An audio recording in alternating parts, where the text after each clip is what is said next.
शांताकारं भुजंगशयनं पद्मनाभं सुरेशं विश्वाधारं गगनसदृशं मेघवर्णशुभांगं लक्ष्मीकान्तं कमलनयनं योगिभिर्दानगम्यं वंदे विष्णुं भवभयहरं सर्वलोकैकनाथम। कृपया सब्सक्राइब कीजिए हमारे चैनल को तथा यह घंटी पर क्लिक अवश्य करें नया ज्ञानवर्धक वीडियो सर्वप्रथम देखने के लिए।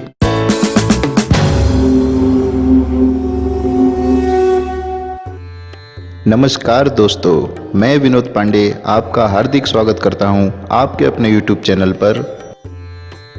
वैदिक विधान यह कहता है कि दशमी को एक आहार, एकादशी में निराहार तथा द्वादशी में एकाहार करना चाहिए। सनातन हिंदू पंचांग के अनुसार संपूर्ण वर्ष में 24 एकादशियां आती हैं, किंतु अधिक मास की एकादशियों को मिलाकर इनकी संख्या 26 हो जाती है। प्रत्येक एकादशी का भिन्न भिन्न महत्व होता है तथा प्रत्येक एकादशियों की एक पौराणिक कथा भी होती है। एकादशियों को वास्तव में मोक्षदायिनी माना गया है। भगवान श्री विष्णु जी को एकादशी तिथि अति प्रिय मानी गई है, चाहे वह कृष्ण पक्ष की हो अथवा शुक्ल पक्ष की। इसी कारण एकादशी के दिन व्रत करने वाले प्रत्येक भक्तों पर प्रभु की अपार कृपा दृष्टि सदा बनी रहती है।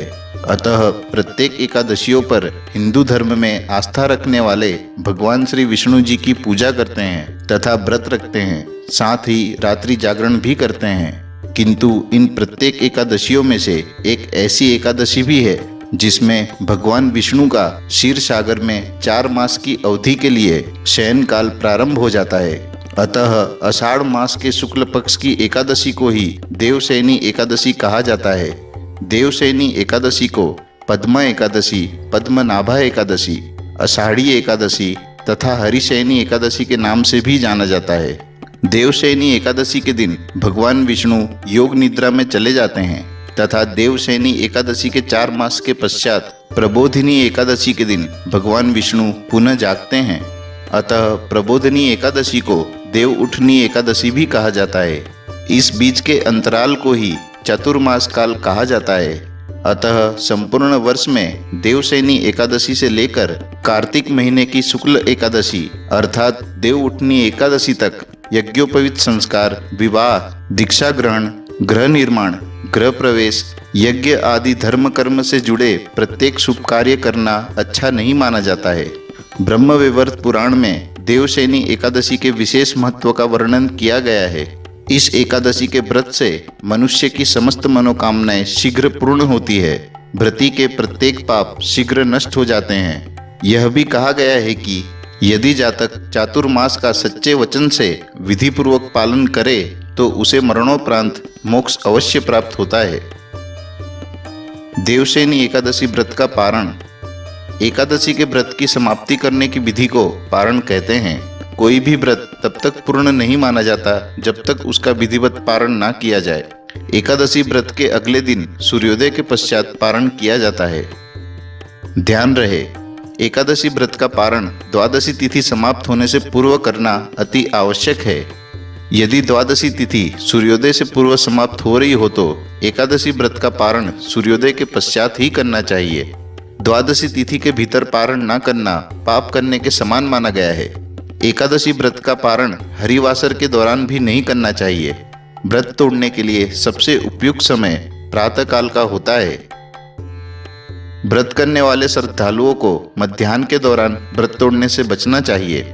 जो भक्तगण व्रत कर रहे हैं उन्हें व्रत समाप्त करने से पूर्व हरिवासर समाप्त होने की प्रतीक्षा करनी चाहिए। हरिवासर द्वादशी तिथि की पहली 1/4 अवधि होती है। यदि जातक कुछ कारणों से प्रातःकाल पारण करने में सक्षम नहीं है तो उसे मध्याह्न के पश्चात पारण करना चाहिए।